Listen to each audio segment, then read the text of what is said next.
Bonjour à tous. Le président américain Donald Trump attaque et met en garde Jérôme Powell de la Réserve fédérale. Dans l'épisode d'aujourd'hui, nous allons mettre en lumière l'événement le plus important concernant la décision de la Réserve fédérale lors de la réunion du FOMC.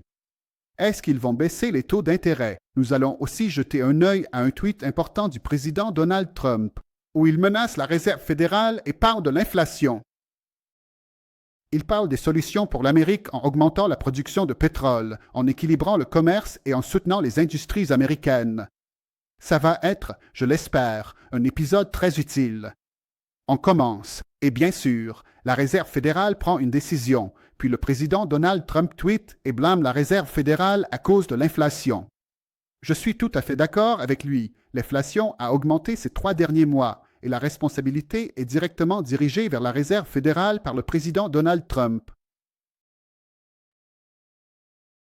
Donald Trump, c'est vous qui avez causé un gros problème aux banques américaines à cause de ce qui se passe avec les obligations à 10 ans et de leur hausse. Nous disons toujours le contraire. Lorsque les prix des obligations et les intérêts augmentent, les prix des obligations chutent, qui affecte le budget des banques. Il dit aussi qu'il est la cause de tout le problème, et il n'est pas d'accord avec Trump sur le fait que c'est parce qu'il est John Powell. Il a commencé à se concentrer sur le mouvement de marche, comme l'idéologie du genre, qui je ne sais pas comment traduire en arabe. Mais il parle aussi d'énergie verte, il parle du changement climatique et de l'accent mis par Jared Powell sur ce plan stratégique qui n'était pas bénéfique pour l'Amérique. Et Trump a parlé de l'inflation historique à laquelle l'Amérique est confrontée, la plus élevée de l'histoire de l'Amérique, et bien sûr, il s'agit de solutions. Commençons par le premier point. Bien sûr, nous sommes tout à fait d'accord. Je pense que Jared Powell est à blâmer. Il s'agit en grande partie d'un problème d'inflation. Lorsqu'il a commencé à augmenter les taux d'intérêt, à la fin de 2021, il était censé augmenter les taux d'intérêt plus tôt, et il ne l'a pas fait non plus. Ces interventions ont été très rapides dans les banques américaines lorsque de nombreuses banques ont commencé à faire faillite, et ces interventions rapides ont donné au sujet. Les banques ne peuvent pas faire faillite. Même si elles sont mauvaises, elles ne font pas de bonnes affaires. Nous allons le sauvegarder, donc on peut dire qu'il y a un très gros FOMO pour les marchés. Pourquoi les marchés montent-ils de 23? Les principales raisons sont que le gouvernement est intervenu rapidement dans les banques, ce qui a également causé un problème, et l'inflation a continué à s'accentuer. Bon, pourquoi avoir tweeté? Bien sûr, hier, c'était la réunion du FOMC. Comme prévu, la Réserve fédérale n'a rien changé. Les taux d'intérêt restent à 4,5 % sans modification. C'était attendu par les marchés. Lors de la réunion, ils ont modifié le message. En supprimant, nous avons fait des progrès vers 2 %. Un journaliste de CNBC a interrogé Powell sur une baisse des taux selon Trump. Powell a rappelé que Trump avait demandé une baisse lors du Forum économique mondial, mais il a ignoré la question, se concentrant sur la réduction de l'inflation. Des questions sur les droits de douane ont aussi été posées. Progrès vers l'objectif de 2 %. C'est le sens de cette phrase. Il dit que nous avons encore un long chemin à parcourir pour atteindre les 2 %. Cela, de mon point de vue, a provoqué une certaine colère des marchés. Les choses importantes qui se sont produites dans cette discussion, de mon point de vue, c'est quand CNBC. Jérôme Powell lui a demandé si le taux d'intérêt allait baisser en fonction des données du président Donald Trump et il lui a dit « Si tu te souviens ».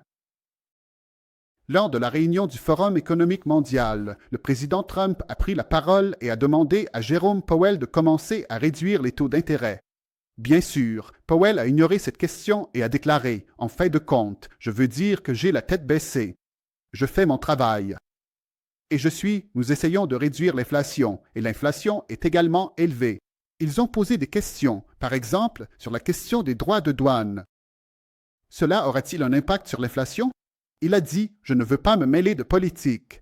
De mon point de vue, il a ignoré toutes les questions liées à Trump. Il était censé au moins répondre à la question des impôts républicains, mais j'ai complètement ignoré la question et je n'ai pas voulu entrer dans le débat politique. Après la réunion de mai, il est également prévu qu'il ne baisse pas les taux d'intérêt. Les marchés ont augmenté et la probabilité qu'il ne hausse pas les taux est passée à environ 60 %, alors qu'elle était de 50 % auparavant. Cela signifie qu'ils vont probablement maintenir les taux à 4,5 lors de la prochaine réunion. donc ils ne vont pas baisser. Cela va aggraver la situation pour Donald Trump de plus en plus, selon moi.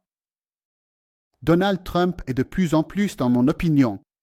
Eh bien, l'une des choses qui est venue après cela, bien sûr, après que la décision ait été prise, c'était le tweet dont nous avons parlé. Le deuxième point dont il a parlé est que je veux dire, je vais libérer, je veux dire, remplir le marché avec de l'énergie et du pétrole et essayer de réduire le problème de l'inflation grâce au pétrole. Autrement, je ne lève pas les restrictions sur les grandes compagnies pétrolières comme Exxon. Pour extraire du pétrole à l'avenir, il parle aussi de l'OPEP et dit qu'il fera en sorte que l'OPEP augmente sa production. Tant à savoir quand il y a toujours une augmentation, nous parlons de l'offre et de la demande. Lorsque l'offre de pétrole est élevée, les prix du pétrole vont baisser. Je crois que l'OPEP n'a pas encore pris de décision officielle, mais je crois qu'il est impossible pour l'OPEP d'augmenter les prix, et la production pour diverses raisons aussi. Je pense que c'est quelque chose dont nous avons parlé. Mais les compagnies pétrolières américaines elles-mêmes, veulent-elles extraire plus de pétrole?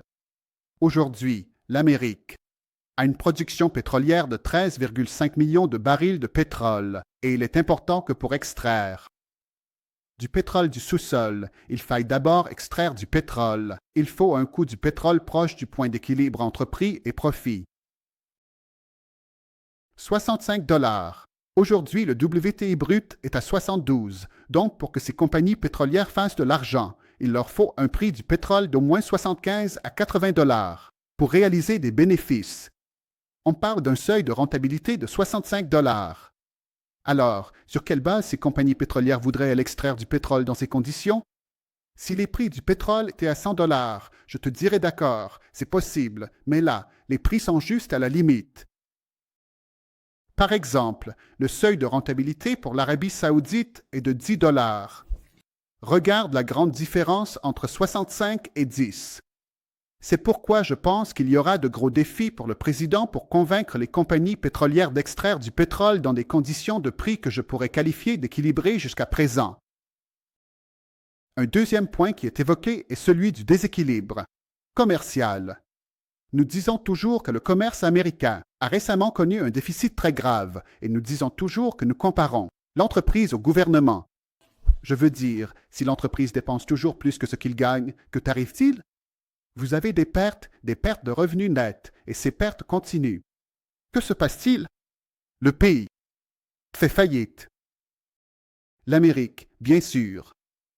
C'est la même chose. Quand tu exportes des produits et que tu importes plus que ce que tu exportes, tu te retrouves avec un déséquilibre, c'est-à-dire des pertes au niveau du budget. Si cela continue, cela peut mener à la faillite de l'État. Mais un pays comme les États-Unis a l'avantage du dollar, ce qui leur permet d'utiliser le dollar et de s'endetter plus facilement. Ça facilite leur tâche. Si on regarde le déséquilibre commercial pour l'Amérique, on voit qu'il devient négatif, c'est-à-dire que les pertes d'exportation sont inférieures aux importations depuis le début des années 70, quand ils se sont détachés du dollar. On peut dire que l'Amérique a commencé à exporter ses produits industriels vers la Chine et à dépendre de plus en plus des services. Comme vous pouvez le voir, depuis les années 70, on a commencé à voir un déséquilibre négatif, c'est-à-dire des pertes. Et regardez, au cours des 5 dernières années, ça a commencé à augmenter de manière assez notable. En 2015, on parlait de 50 milliards de pertes par mois. Maintenant, regardez, ça a chuté de manière drastique. Je vais vous montrer quelque chose qui s'est passé hier. Le rapport de décembre sur le commerce pour l'Amérique montre que le déficit a augmenté de 18% par rapport au mois précédent, atteignant 122 milliards de dollars. C'est un déséquilibre négatif pour le commerce américain en décembre. Ce n'est pas sur une année, mais sur un seul mois. Si on multiplie ça par 12, ça fait environ 1,5 trillion de dollars de déficit commercial qui se profile. Les prévisions des analystes étaient de 102 à 103, mais on parle de 122. C'est un chiffre énorme, le plus grand jamais enregistré dans l'histoire des États-Unis. C'est la première fois que l'Amérique perd autant sur le plan commercial. Bien sûr, on ne peut pas blâmer Donald Trump pour ça, car c'est encore la période de Joe Biden. Les importations américaines ont augmenté de 4% à 289%, tandis que les exportations ont chuté de 4,5% à 167%. Les produits américains ont diminué, les États-Unis souffrent. C'est environ 289. Les gens importent de plus en plus aux États-Unis, avec une augmentation de 4%. Mais regardez, les exportations américaines ont chuté d'environ 4,5%, atteignant 167. Cela montre que les produits américains en décembre ont diminué, alors que la demande pour leurs produits augmente, ce qui a entraîné d'énormes pertes. À mon avis, c'est très préoccupant. Donc, même si tu imposes des droits de douane, même si tu mets des taxes, ce sont les États-Unis qui en souffrent. Parce que, comme vous pouvez le voir, les produits américains diminuent tandis que les exportations augmentent, ce qui signifie quoi? Taxer les Américains. Il veut ramener les industries américaines. La fabrication aux États-Unis prend du temps. La fabrication est 10% du PIB américain. La Chine a 28% de son PIB de l'industrie. Le Japon et l'Allemagne sont à 20%. Comparé à 10%, ramener les industries aux États-Unis. La production manufacturière représente pourcentage du PIB, 10%. Regardez des pays comme la Chine, comme la Corée, nous parlons d'environ la Chine. Environ 28% des industries du PIB et du RIC, ce qui signifie que ce sont des pays. Le Japon, regardez combien, 20%, même l'Allemagne, le pays industriel, nous en parle de 20%, c'est-à-dire un chiffre par rapport à 10%. Donc on parle de rapatriement des industries en Amérique. Il faut beaucoup de travail et de nombreuses années pour avoir une part de 10% du PIB. Ce n'est pas raisonnable. En outre, les emplois dans le secteur manufacturier. Regardez par exemple à Esden America. Je veux dire, après la Seconde Guerre mondiale, les Américains et les industries étaient fortes. Le pourcentage d'emplois dans le secteur manufacturier dont nous parlons était d'environ 33%. Regardez, il est en baisse. Aujourd'hui, nous parlons en Amérique de moins 2. En 2015, ce chiffre était inférieur à 10%. Je pense qu'il est remonté à 10 ou 15%, mais il a fortement chuté et continue de baisser. Ce n'est qu'au cours des dernières années qu'il a recommencé à augmenter. On parle aussi d'industrie. Hier, on parlait de Boeing, qui... Ça fait plus d'années qu'elle perd de l'argent. L'année dernière, pour le dernier trimestre, les rapports annuels ont montré des pertes de 12 milliards de dollars pour Boeing, qui est un leader dans le secteur industriel.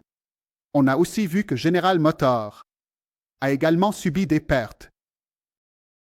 Tesla, ces chiffres ne sont pas bons, mais l'action a augmenté de 4,5%. Les ventes ont chuté de 8%, le revenu net de 23% et le revenu d'exploitation de 23%. Les marges bénéficiaires ont diminué de 2,6% par rapport à 10,8% le trimestre précédent. Le revenu net a chuté de 71%. Ce qui nous intéresse, c'est la productivité de Tesla. Le net est en baisse de 23%. Si on regarde, le revenu d'exploitation a chuté d'environ 23%.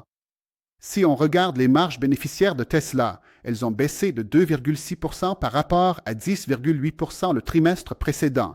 Le revenu net a diminué d'environ 71%. Je ne sais pas pourquoi l'action a augmenté, mais ce n'est pas notre sujet.